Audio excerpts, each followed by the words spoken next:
Jesus, a todos, você que está aqui, você que está em casa, seja bem-vindo mais uma vez. Bom poder te ver, olhar nos seus olhos. Estamos aqui nessa manhã chuvosa, estou feliz de te ver aqui. Choveu a noite toda, pensei, pronto, não vai ninguém. Mas fico muito feliz que você está aqui, com o seu coração também disposto a saber mais de Deus, a cultuar esse Deus tão grande, tão poderoso que nós contemplamos. E um prazer muito grande, um privilégio, uma responsabilidade muito grande, mas uma alegria na sua totalidade. Vamos ao texto? Quero ler com você o texto de Marcos, livro de Marcos, capítulo 6.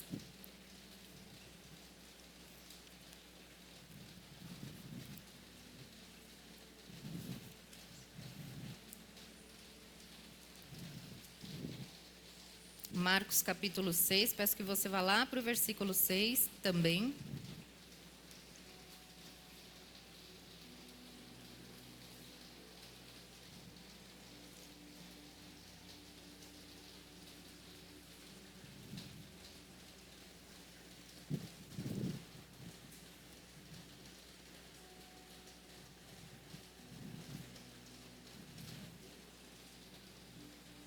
Amém? Marcos 6 diz assim: Jesus envia os 12. Então Jesus passou a percorrer os povoados ensinando. Chamando os 12 para junto de si, enviou-os de 2 em 2 e deu-lhes autoridade sobre os espíritos imundos. Estas foram as suas instruções: não levem nada pelo caminho, a não ser um bordão. Não levem pão, nem saco de viagem, nem dinheiro em seus cintos. Calcem sandálias, mas não levem túnica extra. Sempre que entrarem numa casa, fiquem ali até partirem. E se algum povoado não os receber, nem os ouvir, sacudam a poeira dos seus pés quando saírem de lá, como testemunho contra eles. Eles saíram e pregaram ao povo que se arrependesse. Expulsavam muitos demônios e ungiam muitos doentes com óleo e os curavam. Até aí. Amém? Feche seus olhos mais uma vez. Peça que o Senhor fale ao seu coração. Coloque o seu celular no silencioso para que ele não desvie sua atenção. E peça ao Senhor que fale com você através desse texto, que Ele possa te provocar, que Ele possa te transformar, que essa palavra germine no seu coração e dê bons frutos. Senhor, mais uma vez, te pedimos, Pai, fica conosco, fale aos nossos corações, transforme as nossas mentes. Como diz a Tua palavra, que nós não nos venhamos nos conformar com esse mundo, mas queremos ser transformados por Ti, ó Deus, pela Sua graça, pelo Seu poder, pela Sua misericórdia. Por isso, tenha liberdade neste lugar. Habita, passeia, caminha e se manifeste entre nós, em nome de Jesus. Amém. Amém. Glória a Deus. Então, o tema da minha mensagem hoje é o essencial na missão. E essencial é o quê?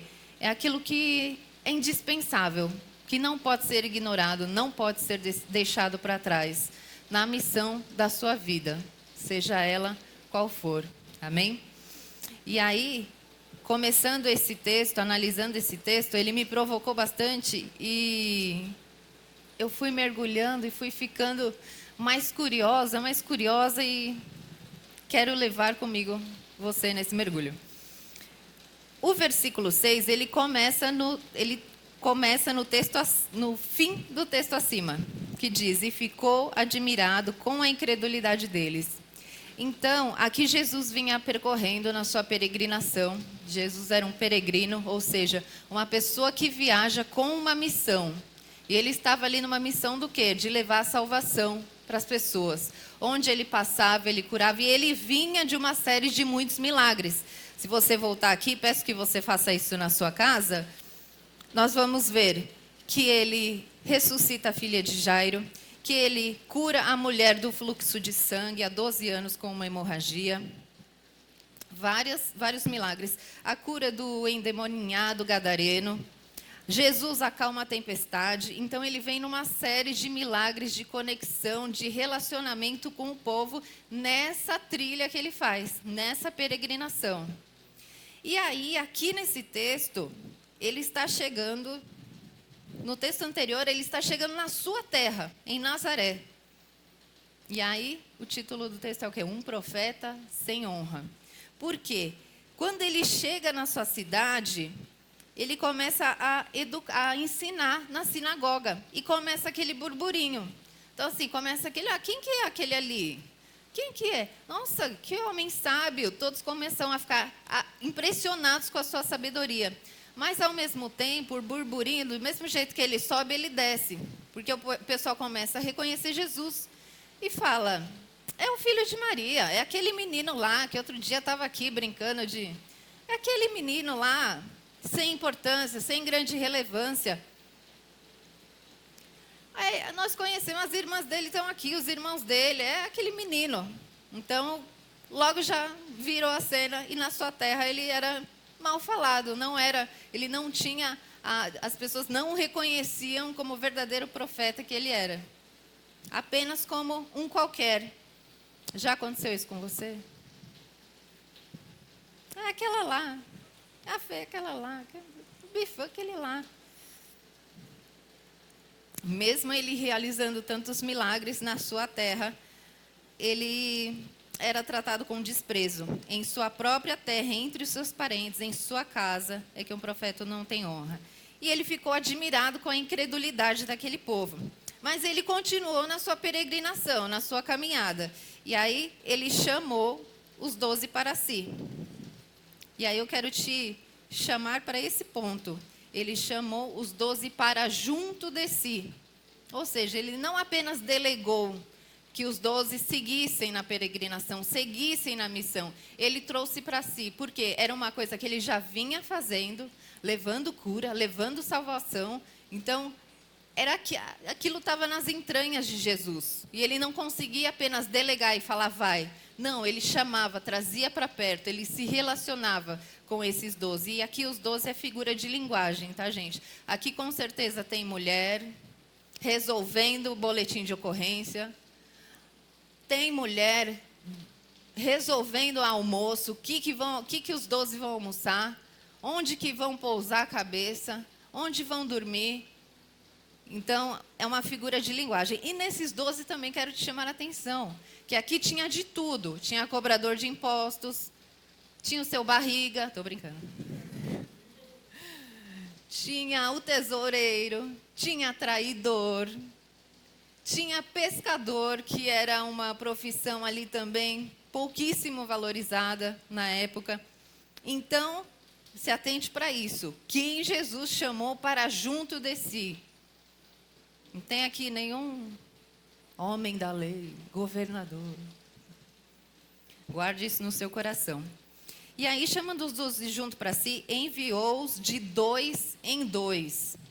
Isso também é um detalhe muito importante, porque ele podia, vai um para cada lado. A gente já fez isso aqui, numa panfletagem. A gente enviou 2 pessoas em cada rua. A gente fez um mapa. Por quê? Porque pode acontecer alguma coisa com você, pode acontecer alguma coisa comigo. E juntos a gente consegue se cuidar, se proteger, ir mais longe. Então, assim, sozinho a gente vai mais rápido. Inclusive, se você for meio impaciente, você vai, não, vou sozinho. Mas, junto com uma dupla, você vai mais longe, você chega lá mais inteiro. Amém?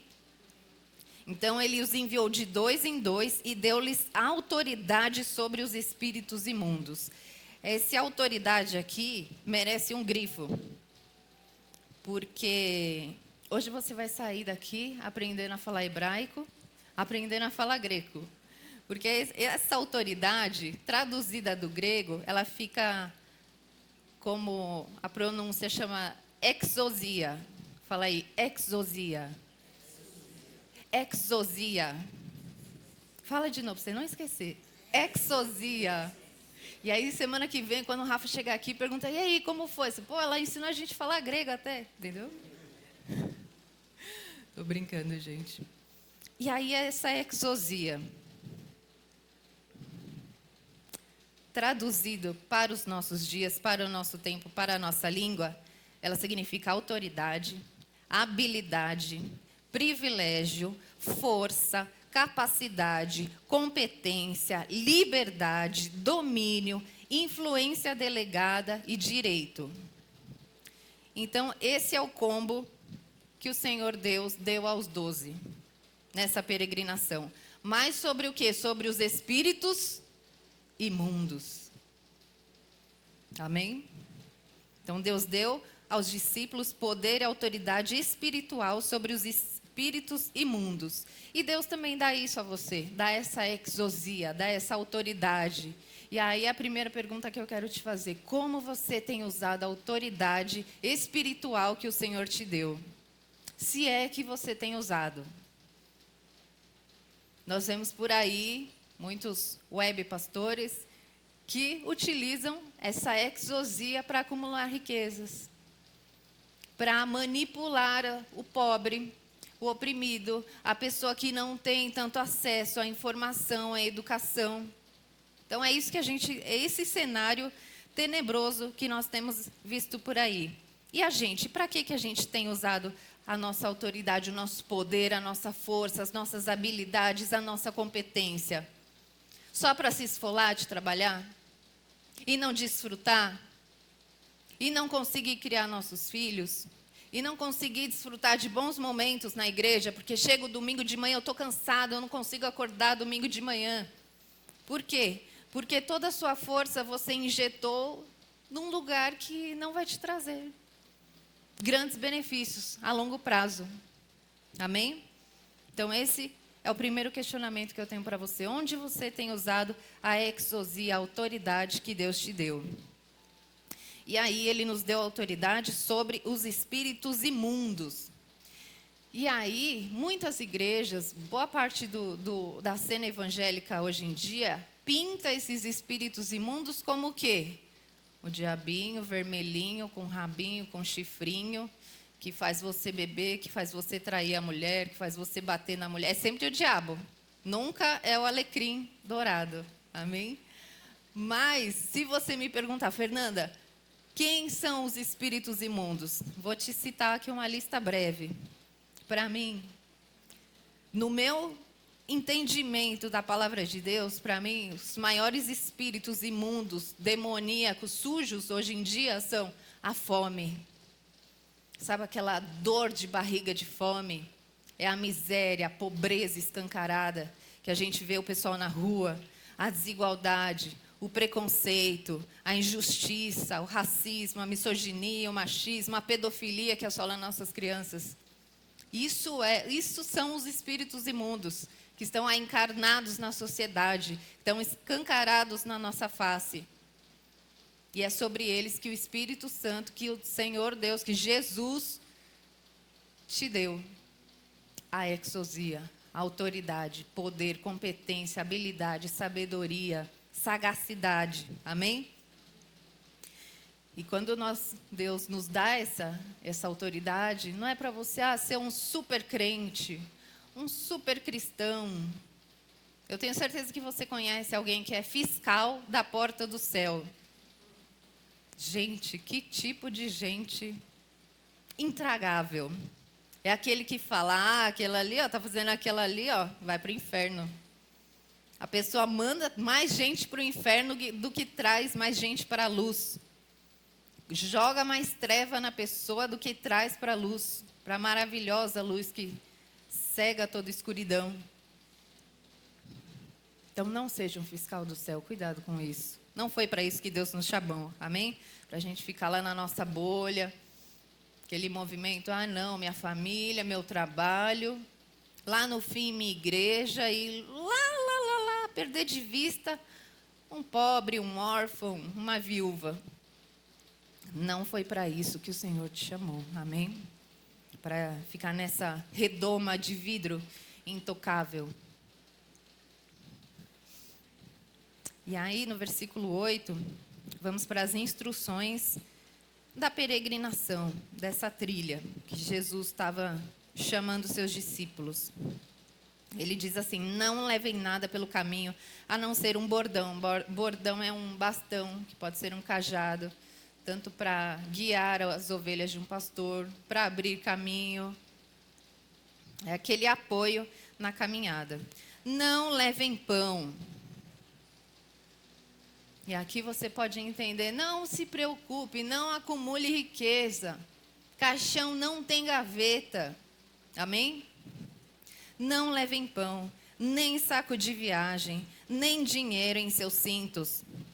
Porque tinha o tesoureiro aqui. O tesoureiro, ele andava aqui com o alforge, e aí tudo que lançavam sobre o alforge ele recolhia. Aqui é a oferta, entendeu? Então, não leva dinheiro.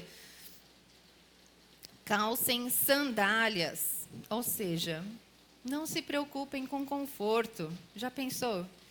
Não era nada asfaltado aqui. E aí você sai de sandália, milhas e milhas. Pensa nesse pé. Ou seja, não se preocupe com conforto. Mas não calcem sandálias, mas não levem túnica extra, aquela troca de roupa. Não. Sempre que entrarem numa casa, fiquem ali até partirem.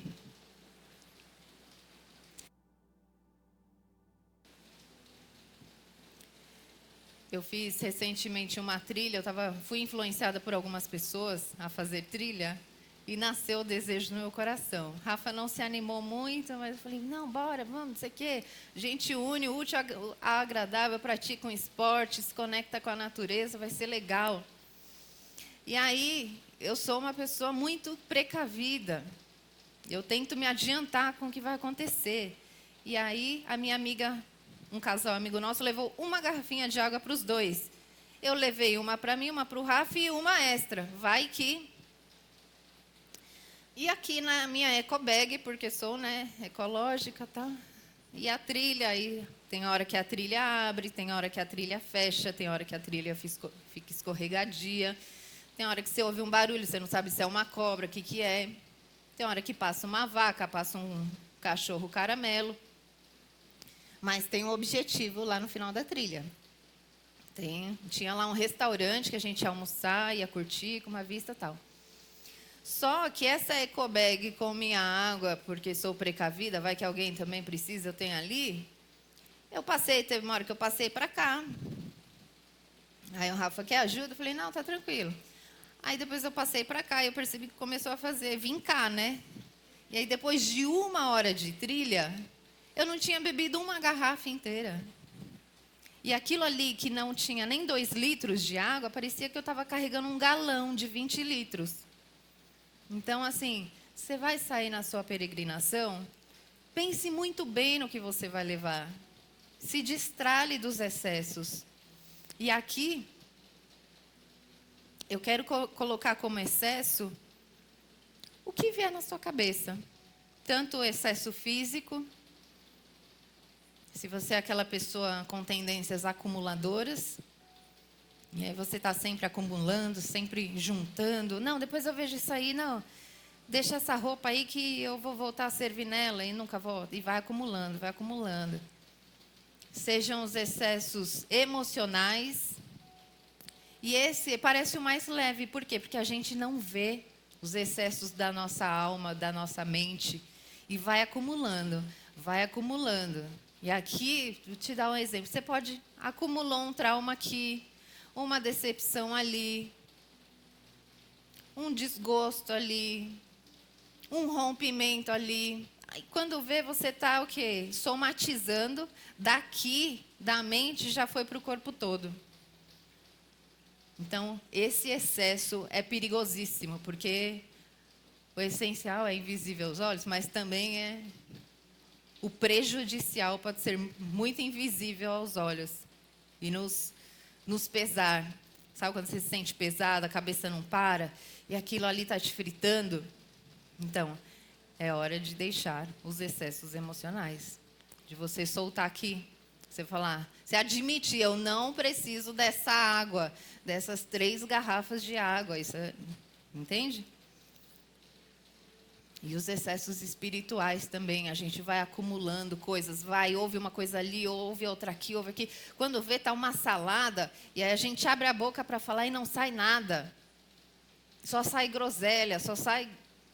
A pessoa te fala uma groselha e você não consegue nem rebater. Por quê? Porque você está ali pesado de tanta informação, de evangelho A, de teologia B, e você não consegue se posicionar. Você não consegue denunciar as injustiças. Você não consegue expulsar os espíritos imundos. A sua autoridade está abalada, está fraca. Então, destralhe os excessos. Sejam daqui, sejam da mochila, sejam da sua casa, sejam dos seus relacionamentos. Às vezes você está carregando com você uma pessoa que não cabe mais na sua vida e você não consegue se desvencilhar dela. Ela te faz mais mal do que bem. E você está lá, não, porque é sangue, porque é família, porque não conheço há 20 anos. Destralha. E aqui ele vai falar nesse próximo versículo sobre isso. E se algum povoado não os receber, nem os ouvir, sacudam a poeira dos seus pés quando saírem de lá, como testemunho contra eles.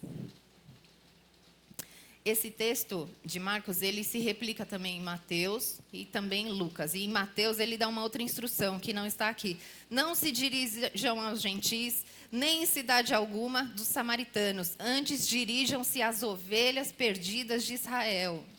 Então, assim, dê atenção para quem precisa. Seja sensível à voz de Deus. Não perca tempo com quem não precisa, com quem não quer te ouvir. E aí ele fala assim, e se alguém não quiser te ouvir, sacuda a poeira dos seus pés.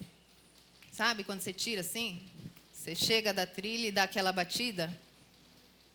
Sacuda a poeira como testemunho contra eles. E aí, analisando outras traduções, isso aqui também se encaixa, pode ser visto como, eu lavo as minhas mãos. A responsabilidade é sua. Você não quis receber o Senhor, a salvação, a libertação, a luz de Deus na sua vida para dissipar toda a treva. Eu lavo as minhas mãos, eu bato a poeira no meu pé e a responsabilidade é sua. É a instrução divina. Amém?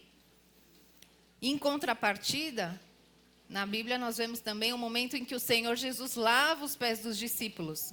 Isso é o quê? É um sinal de, na cultura da época, lavar os pés era uma prática comum e um ato grande de humildade, você se abaixar, lavar os pés empoeirados. Lembra da sandália? Que ele veio lá dos confins da terra. E aí você lavando esses pés, você demonstra humildade, serviço, purificação, respeito. E isso é visto claramente como na última ceia, inclusive, Jesus lava os pés dos discípulos, como quem dissesse a importância do serviço mútuo. Amém? Então, você vem aqui, eu te sirvo, você serve o irmão que está do seu lado, você serve a comunidade. É mútuo, é um rodízio, não é uma coisa unilateral, de um lado só. Amém? E ele explicou que assim como ele lavava os pés deles, eles também deveriam servir uns aos outros com humildade. Tinha esse propósito prático de purificação, limpeza. Eu te respeito, eu te recebo. É um ato de hospitalidade. Eu não sei de onde você vem, mas eu te recebo na minha casa e eu cuido de você. Eu tiro a poeira dos seus pés. Amém? E as pessoas andavam com essas sandálias nessas estradas empoeirentas. E aí, mas Jesus, a recomendação é essa. Não foi bem recebido? Ninguém vai lavar o seu pé, bate a poeira e vaza. Amém?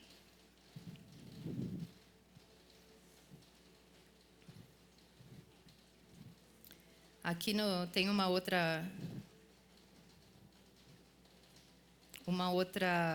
tradução que fala assim: vá embora sem estardalhaço, sem fazer cena. A versão A Mensagem diz assim: sem fazer cena. Porque às vezes você quer ir embora, mas você... eu vou embora, hein? Eu vou sair da sua vida, hein? Eu vou destralhar isso aqui, hein? Não fica fazendo cena. Bate a poeira do pé e vaza. Não perde o seu tempo, porque tem outras ovelhas perdidas de Israel te esperando. E você está preso ali naquela coisa que não vai dar fruto, que não tem solução.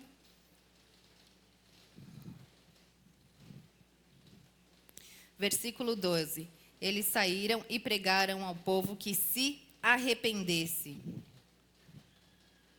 Esse arrependimento também aqui transita pelo campo da metanoia, que é a mudança da mente, que é quando você reconsidera uma coisa ali que você...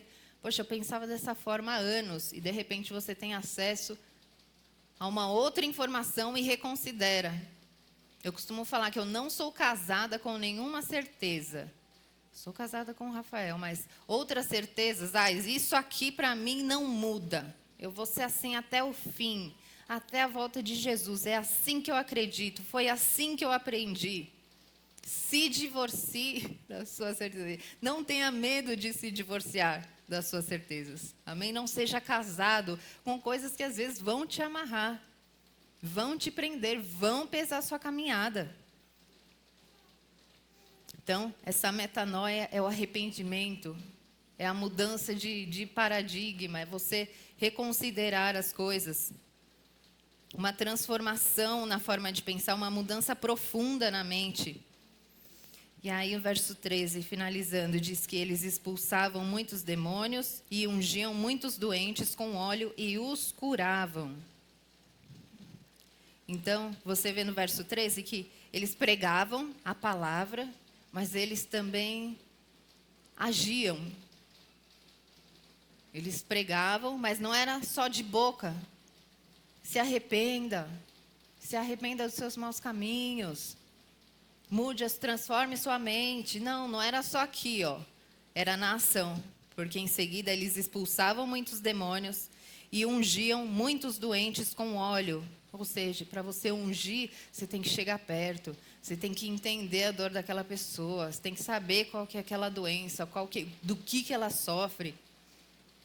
Aqui lá para trás, a mulher do fluxo de sangue, ela tocou em Jesus. Não foi nem Jesus que tocou nela, mas ele sentiu que dele saiu o poder. E aí ela foi curada. Mas o quê? Houve um toque, houve uma proximidade, houve uma relação poderosa, escandalosa, que os discípulos, Senhor, olha o tanto de gente que tem aqui, debochados, esses discípulos. O senhor acha que a gente vai saber quem te tocou? E aí ele ainda ficou, não, mas eu estou sentindo, eu falei que eu senti, saiu poder de mim. Por quê? Pelo toque. Então, assim, os discípulos pregavam, mas também se relacionavam. Aqui em cima no versículo 11 também, esqueci desse detalhe.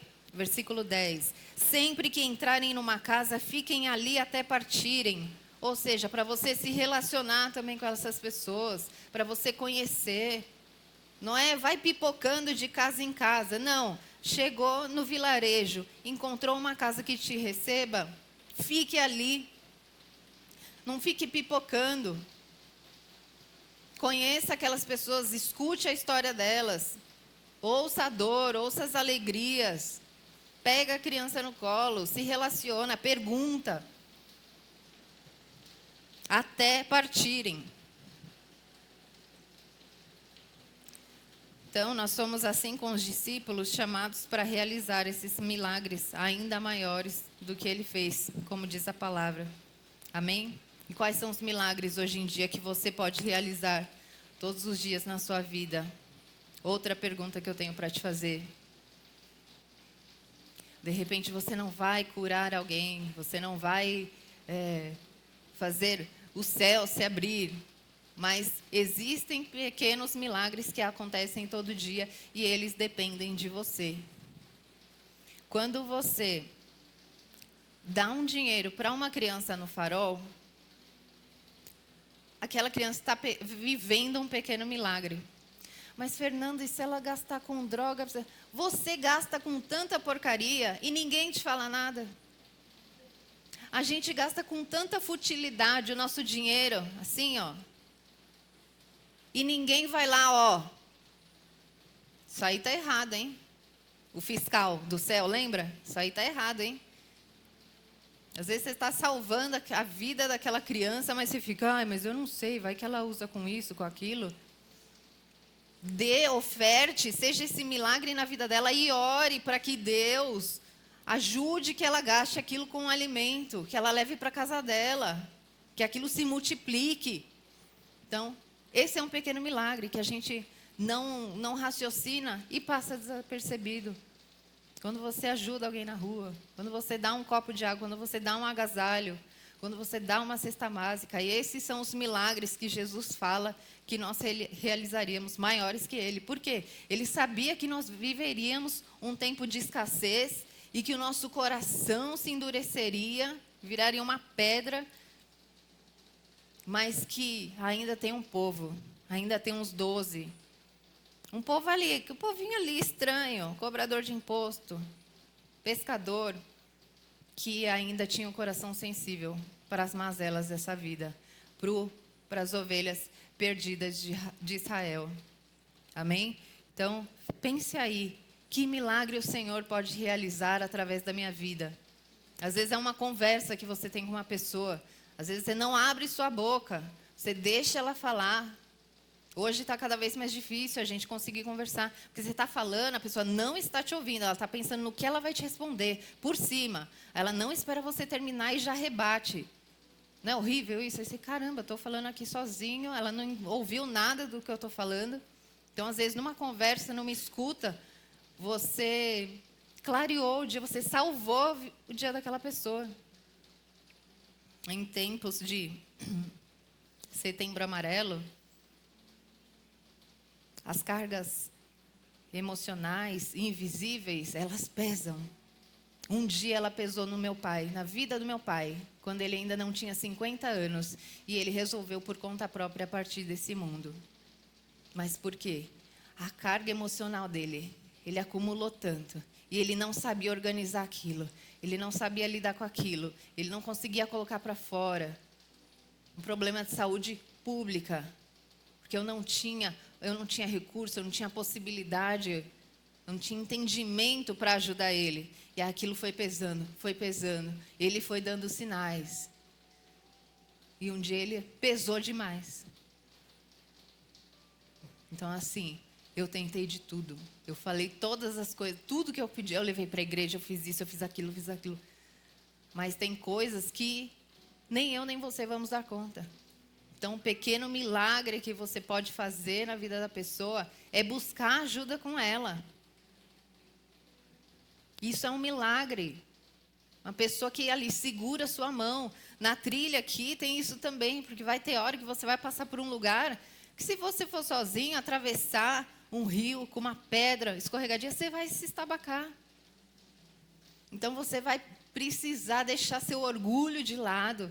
Essa coisa individualista, essa coisa, não, eu vou sozinho, eu faço, eu aconteço. E segurar, pedir a mão, segura a minha mão, senão eu vou ficar sem dente aqui. Eu vou me machucar. Então, seja esse pequeno milagre na vida de alguém, essa mão que puxa ela daquele mar, que ela não vê sentido, que ela não vê razão, puxa ela para a luz de Jesus, amém? Não seja aquela que afunda, o fiscal do céu, que está sempre afundando. Já brincou na piscina de afundar a cabeça do outro? No começo é legal, mas chega uma hora, que você quer...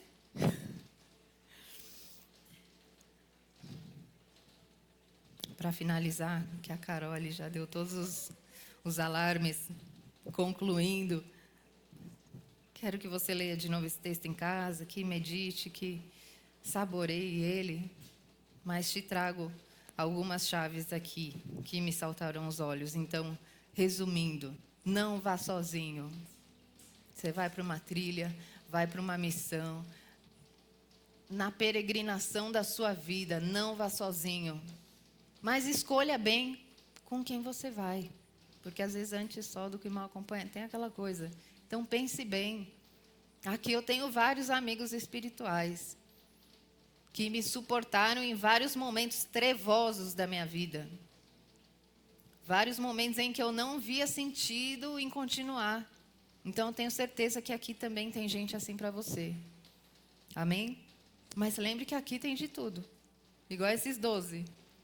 Somos todos humanos, pecadores, falhos, limitados, sabe?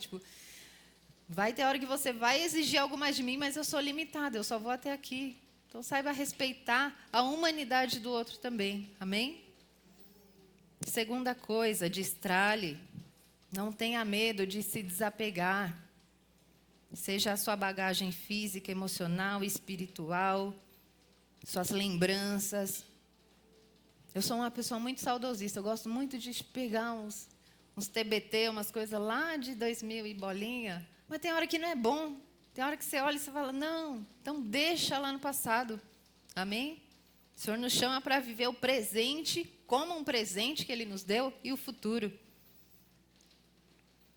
Onde não for bem recebido, não perde tempo.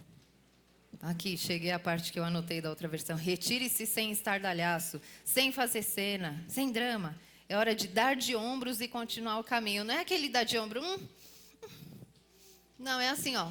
Amém. Beleza? Não quer? Amém. Entendeu? Não é aquele dar de ombros ressentido, magoado. Não, somos todos adultos aqui. Amém? Então, dar de ombros aquele. Tem um emoji assim, ó. Não tem? Amém. Glória a Deus. Responsabilidade sua. E por fim, tenha bem clara a sua missão. Qual é o milagre que você pode realizar na vida do outro hoje? Qual é a cura, a salvação, a libertação? E parta para a ação. Não fique só nas palavras. Porque falar todo mundo... Tem muita gente aí que fala bonito. Fala lindamente. Mas na hora de agir, está vazio, está oco. Você vai para a ação, a pessoa some. Então, não seja essa pessoa. Seja a pessoa que, aqui, peregrino do Senhor. Jesus estava chamando essas pessoas para junto de si, para fazer uma trilha, uma peregrinação, uma missão. Então, não vai só, eu vou, mas eu só vou fazer isso aqui. Eu vou, mas... Não, vai para curar, vai para libertar, vai para salvar a vida de uma criança, de uma pessoa, de um idoso, de um depressivo. Se liberte dos seus preconceitos. Amém? Das suas tralhas emocionais e teológicas também. Amém? O Senhor nos chama para essa metanoia, para a mudança radical da mente. Porque o melhor lugar do mundo é aqui e agora, como diz o profeta Gilberto Gil. Amém? Amém. Vamos à mesa? Vamos à mesa. Você será servido a ceia. Gostaria que todos pegassem.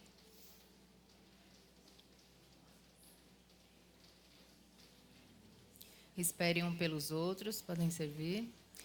Esperem um pelos outros.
Enquanto você se serve, caso você esteja em dúvida se toma ou não a ceia, o Senhor fala, examine-se e coma e beba. Não é examine-se e vá para casa, daqui mês que vem você toma. Amém? E aí também na versão a mensagem diz assim, quem come ou bebe do cálice do Senhor de modo desrespeitoso é como a multidão que zombou do Senhor e cuspiu nele no momento de sua morte. Vocês querem tomar parte nessa lembrança? Examinem suas motivações, testem o coração e venham para a mesa e venham para a ceia com santo temor. Amém? Amém. Então é isso. Só não tome se você estiver tomando de modo desrespeitoso, como a multidão que zombou do Senhor e cuspiu nele no momento da sua morte. Amém? Amém. Todos se serviram? Glória a Deus. Feche seus olhos. A Bíblia também diz assim: recebi instruções do próprio Senhor Jesus e a transmiti a vocês. O Senhor Jesus, na noite em que foi traído, tomou o pão, depois de dar graças, ele o partiu e disse: isto é o meu corpo partido por vocês. Façam isso para se lembrarem de mim. Pode comer o pão.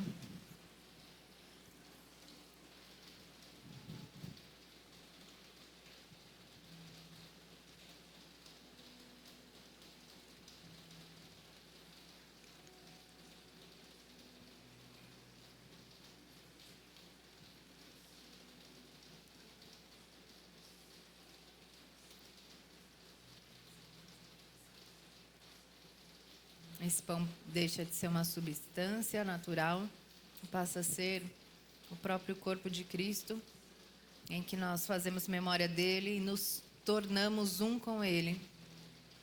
Nos tornamos também parte desse corpo sagrado, ressurreto. Glória a Deus. Depois da ceia, ele fez o mesmo com o cálice. Peço que ao fim você não jogue o cálice fora, amém? Depois da ceia, ele fez o mesmo com o cálice. Este cálice é meu sangue, minha nova aliança com vocês. Toda vez que beberem deste cálice, lembrem-se de mim. O que vocês precisam entender é que toda vez que comem esse pão e bebem desse cálice, estão revivendo em palavras e ações a morte do Senhor. E repetirão esse ato até que o Senhor retorne. Vocês não devem permitir que o costume anule a reverência. Amém? Amém. Com toda a referência que há em ti, beba desse cálice de salvação, de libertação, de metanoia, de restauração e de graça.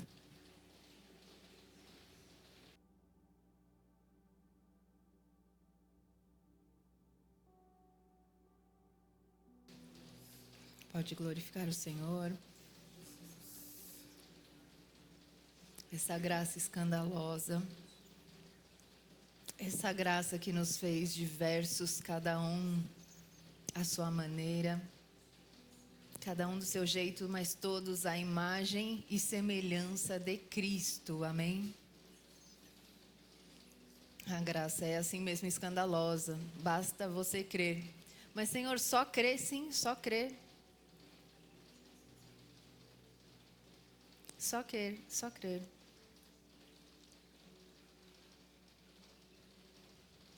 Creia neste Deus Todo-Poderoso, misericordioso, acolhedor, rico em amor, que não reproduz o ódio que nós vemos por aí. Isso não tem nada a ver com Deus e com a sua graça e com o seu chamado e com a sua missão. Aleluia. Te louvamos, Espírito Santo, somos eternamente gratos porque o Senhor nos chamou, porque o Senhor nos oferece vida e vida em abundância, vida livre de toda dor, de toda mágoa, de toda cicatriz que essa vida possa ter nos causado. O Senhor nos chama a viver uma nova vida, uma transformação, uma mudança radical de tudo que nós pensávamos. O Senhor nos chama para a luz, nos tira das trevas dos nossos pensamentos, das nossas bagagens emocionais. Somos gratos por isso. Aleluia. Aleluia, te exaltamos, Senhor. Eu agradeço do fundo do seu coração. Não permita que o costume tire a reverência deste momento. Porque a ceia é o momento que nós repartimos o pão, nós tomamos o cálice e fazemos memória do sacrifício de Jesus. O sacrifício dele anula todo o pecado, toda a morte, toda indiferença, toda injustiça, toda desigualdade. Aleluia. Amém. Glória a Deus. Estenda as suas mãos para o céu. Abra os seus braços e receba a maravilhosa graça do Senhor Jesus Cristo, o grande amor de Deus e a amizade profunda do Espírito Santo seja com todos vocês. Em nome de Jesus, Deus nos abençoe. Amém? Amém. Glória a Deus.